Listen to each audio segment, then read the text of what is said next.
Bagaimana cara kiat agar terhindar dari dosa? Pertanyaan yang bagus kan.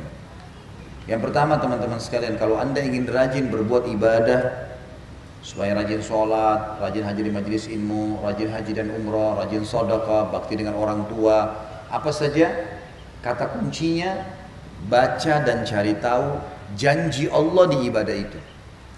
Misal Bapak Ibu mau rajin sedekah, sebelum sedekah supaya motivasinya besar, baca 5-6 hadis tentang sedekah. Dapat apa tuh orang kalau sedekah? Oh ternyata ada hadis Nabi berbunyi sedekah tudfi'u ghadabur rahman. Sedekah bisa meredam murkahnya Zat yang Maha Penyayang. Dalam hadis lain dikatakan manakah samalun min sedekah, tidak akan berkurang harta orang hamba karena sedekah, malah bertambah. Dibaca 5-6 hadis, insya Allah kita akan termotivasi mengerjakannya. Sholat malam pun tanpa jam beker Anda bisa lakukan. Coba sebelum tidur baca fadilahnya. Fadilah sholat malam. Dapat apa sih kalau sholat malam itu? Oh kalau tertinggal sepertiga malam Allah turun ke langit bumi. Kemudian bertanya kepada malaikat, apakah ada yang minta tolong, saya tolong. Ada yang punya hajat, saya penuhi. Apakah ada yang bertobat, saya ampuni. Dapat sesuatu tuh. Janji Allah dibaca di setiap amal yang kita ingin kerjakan. Yang kedua, kalau kita ingin meninggalkan dosa, ini tadi, bagaimana caranya menghindar?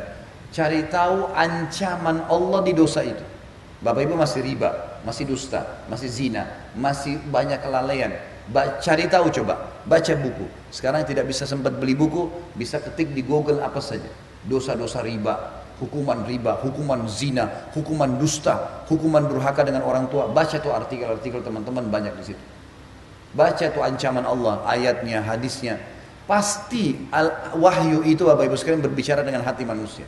Insya Allah baca 5-6 hadis ancaman tentang riba, tentang zina membuat kita meninggalkannya.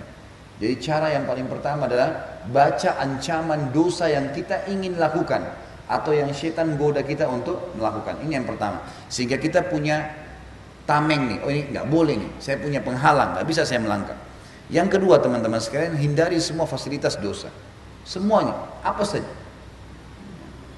Teman-teman, tontonan, bacaan, hindari semua, jauhi semua. Jauhi semua. Mau dikatakan Anda kolot kah, bodoh kah, kampungan kah, biarin. Orang ngomong sepanjang lidahnya, biarin dia ngomong, terserah. Nah, saya menentukan saya selamat atau tidak kok.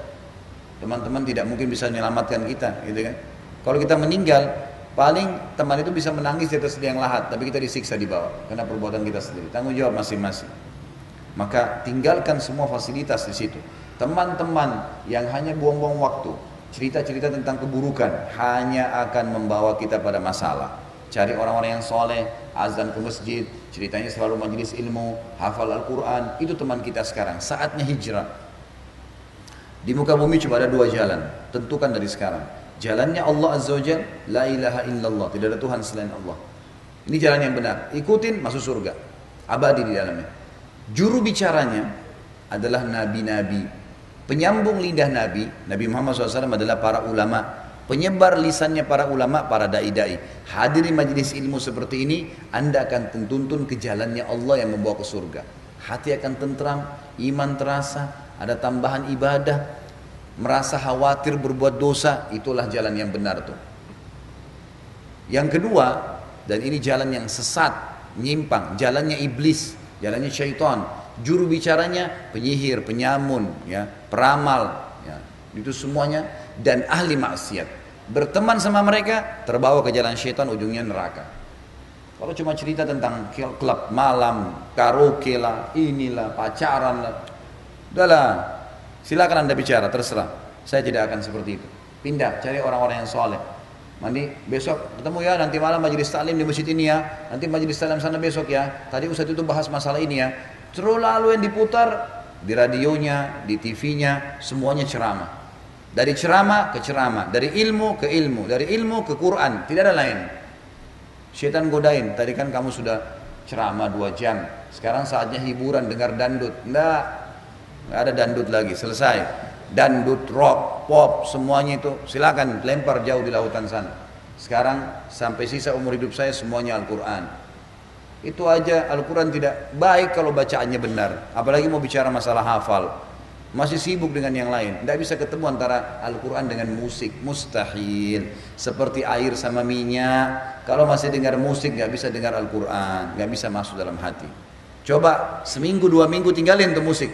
Saya nggak mau dengar. Dengar Al-Quran terus. Setan godain, anggap orang tawarin produk kaca mobil nggak diturunin.